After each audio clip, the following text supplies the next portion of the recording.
Bon, je ne sais pas combien de temps ça faisait qu'on n'avait pas eu une bonne nouvelle concernant Marvel Studios. Ça fait maintenant depuis des semaines qu'on n'a plus de news, et à chaque fois qu'on a des news, c'est soit pour nous dire « Oui, les projets risquent d'être reportés, oui, la grève de ceci ou la grève de cela, Marvel en danger, on sait pas trop où ils vont, nanani, nanana, mais... » Quoi qu'il arrive, eh bien, il est possible, encore aujourd'hui, oui, le 24 juillet 2023, à l'heure où je tourne cette vidéo, d'avoir des bonnes nouvelles concernant Marvel Studios, puisque, à l'heure où je vous parle, des grosses rumeurs, mais quand je vous dis des grosses rumeurs, mais très très fiables, concernant la série Daredevil Born Again viennent de tomber, et eh ben, ce sont des très bonnes rumeurs, puisque ça fait extrêmement plaisir d'enfin avoir des bonnes nouvelles concernant un ou des projets, mais en l'occurrence c'est un projet du MCU, je suis très très content. On va donc revenir sur ces trois rumeurs aujourd'hui dans cette vidéo, ça fait extrêmement plaisir, ça faisait longtemps qu'on n'avait pas fait de vidéo concernant des news Marvel où on théorise, où je vous donne mon avis, etc. Ça faisait longtemps, on parlait beaucoup de Spider-Man 2, puisque oui, eh bien on a eu un trailer qui a vraiment tout cassé, et à part ça, eh bien j'ai essayé de tenir le rythme, parce que c'est vrai qu'on avait zéro news concernant Marvel, zéro rumeur, rien du tout, nada, c'était vraiment le calme complet, et du coup j'essayais de quand même agrémenter la chaîne avec des vidéos théories, etc. sur des films qui n'étaient pas forcément du goût du jour. Bon, je parlais de The Amazing Spider-Man 3, bref, je m'éparpille un peu trop puisque ce n'est pas le sujet de la vidéo du jour, c'est parti. N'hésitez pas à vous abonner, à liker, à partager, merci encore une fois à tout le soutien que vous m'avez apporté ces derniers jours concernant les dernières vidéos sur Spider-Man 2 que j'ai sorties, ça fait extrêmement plaisir, j'ai reçu plein de messages hyper positifs, on va bientôt passer les 2000 abonnés grâce à vous, donc merci beaucoup, n'hésitez pas à vous abonner, à partager à vos posts, etc. Likez, partagez, j'ai beaucoup trop parlé pendant cette intro et c'est parti, on parle donc de ces news concernant, ces rumeurs concernant Daredevil Born Again. Du coup, comme je vous l'ai dit, on se retrouve sur Twitter avec ces rumeurs, alors c'est sur mon compte Twitter, mais ce ne sont pas mes rumeurs à moi, c'est pas moi qui ai lancé les rumeurs, voilà, je ne suis pas Scooper, mais c'est Daniel RPK, comme vous voyez là, qui a lancé ces rumeurs. Alors Daniel RPK, pour vous faire la petite présentation pour ceux qui ne le connaisseraient peut-être pas, eh bien c'est tout simplement le... peut-être meilleur scooper, je m'avance un peu trop, mais ça fait des années qu'on n'a pas eu quelque chose qui était faux de lui. C'est-à-dire que tout ce qu'il nous sort, c'est arrivé. Tout ce qu'il nous a dit, c'est arrivé. Les 3 Spider-Man, c'était lui, et c'est arrivé. Bref, vous pouvez avoir entièrement confiance. On parle carrément de news quand c'est lui qui balance un truc. On parle quasiment plus de rumeurs. Et là, eh bien, il nous a balancé 3 grosses infos concernant la série Daredevil Born Again, à commencer par la première, le méchant, donc de la première partie de Daredevil Born Again, et ça c'est très important puisqu'on va y revenir par la suite, mais du coup, selon lui, le méchant de la première partie de Daredevil Born Again, ce serait Muse. Donc Muse, c'est ce petit personnage que vous voyez là, qui a un chara-design assez étrange, qui est assez osé, vous allez le voir, puisque si vous avez déjà lu, eh bien c'est un antagoniste qui fait de l'art avec le sang de ses victimes, et comme je l'ai dit sur ce tweet, ça peut vraiment être incroyable, et on va revenir sur cette rumeur. Alors déjà, au niveau du chara-design, on voit donc qu'il a les yeux en sang, etc. Donc c'est un personnage qui a l'air d'être assez inédit, je ne sais pas du tout, je n'ai pas lu énormément de comics Daredevil, en tout cas je n'ai jamais vu ce méchant-là, donc Muse, dans les comics que j'ai lus. Est-ce que c'est un bon méchant? Je ne sais pas, dites-moi si vous connaissez le personnage, s'il s'agit d'un bon méchant, mais sur le papier, on va pas se mentir, ça a l'air assez incroyable. Alors ce serait le méchant de la première partie, et sans y revenir, ça concernera une autre rumeur qu'on va évoquer par la suite, mais vraiment, je trouve que c'est une petite bonne nouvelle concernant la série. Alors le fait qu'il fasse, que ce soit un antagoniste qui fasse de l'art avec le sang de ses victimes, ça c'est quelque chose d'assez ouf, ça me rappelle beaucoup, alors quand j'ai lu ce qu'a dit Daniel RPK, ça m'a fait extrêmement beaucoup penser, ça ne se dit pas, mais on s'en fout, à ce qu'avait dit, au jeu, pardon, Batman Arkham Knight, avec le crime parfait, où on avait des corps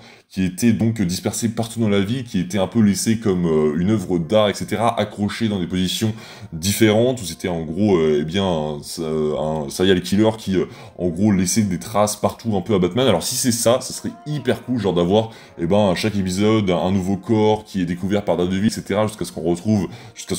lui, en gros, et qu'on ait un petit combat final à la fin de la première partie. Ça pourrait être un méchant très très intéressant, et ça nous tease, déjà pas mal de choses, puisqu'un antagoniste qui fait de l'art avec le sang de ses victimes, on se doute bien qu'on va pas regarder une série Power Rangers où ça va se frapper avec des épées en mouche. Vous voyez ce que je veux dire? Ça augure de très bonnes choses pour la suite, sachant que quand on parle de sang, etc., d'un antagoniste de la série qui pourrait faire de l'art avec le sang de ses victimes, c'est assez ouf, et ça vraiment nous utilise des choses qui pourrait aller dans le sens qui nous dit que eh bien, la série Daredevil Born Again pourrait être assez violente. Ensuite, alors ça, alors oui, on est sur mon compte Twitter, on en profite, mais si vous n'avez pas vu pour les fans de Spider-Man, eh bien la veille de Miles Morales, j'ai fait un short là-dessus normalement à l'heure où cette vidéo sort, elle sortira mercredi, donc oui, le short sera sorti, mais du coup, Gregory le Rigab, ça n'a aucun rapport, qui sera, on va vite passer dessus, qui sera la nouvelle voix française de Miles Morales, et ça c'est plutôt cool, et donc c'est déjà la voix française de Spider-Punk qui est graphique, mais ça on s'en fout, voilà, allez voir le short d'info, mais voilà, je voulais juste vous transmettre la news parce qu'elle est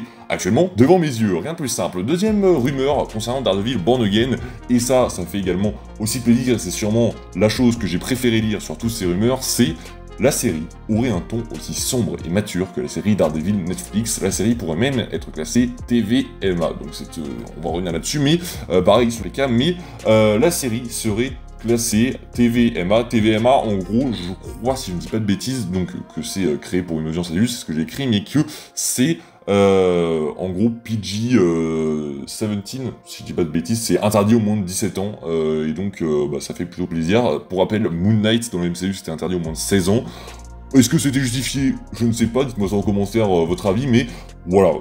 interdit au moins de 17 ans, ça fait plutôt plaisir sur une série Daredevil Born Again où on avait un petit peu peur que Marvel fasse n'importe quoi avec, qu'on se retrouve avec un Daredevil comme dans She-Hulk, on va pas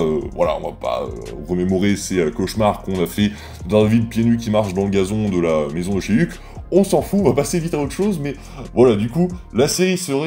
aurait quasiment le même ton, la même ambiance que dans la série Netflix, la même série qui était sur Netflix, qui est d'ailleurs incroyable, si vous n'avez pas vu, je vous la reconseille, mais je vous reconseille vivement d'aller la voir. Donc un ton aussi sombre, donc avec des plans beaucoup tournés la nuit, je suppose, mais aussi zéro humour, ça voudrait dire, et aussi mature, donc zéro humour, ça rejoint ce que je viens de dire, voilà, ça n'a aucun sens, mais voilà, très bonne nouvelle concernant Daredevil Born Again, sachant que des mauvaises nouvelles concernant le projet, on en a eu beaucoup, il y avait eu une personne qui travaille sur le tournage qui nous disait « Oui, je sais pas trop ce qu'ils vont faire avec la série, ça va peut-être pas vous plaire, nanani, nanana, ça va être assez différent de la version Netflix ». Au final, Daniel RPK vient nous dire l'inverse. Est-ce qu'on doit le croire lui ou la personne qui travaille un peu pour Marvel? Je ne sais pas, mais quand Daniel RPK annonce quelque chose, c'est qu'il est sûr de lui et ne s'est jamais trompé, ça fait maintenant 3-4 ans qu'il s'est jamais trompé. Donc je pense qu'on peut le croire sur parole et ça fait plaisir d'avoir enfin des bonnes nouvelles concernant Daredevil Born Again. Voilà pour donc cette deuxième rumeur. On va passer maintenant à la troisième rumeur concernant Daredevil Born Again.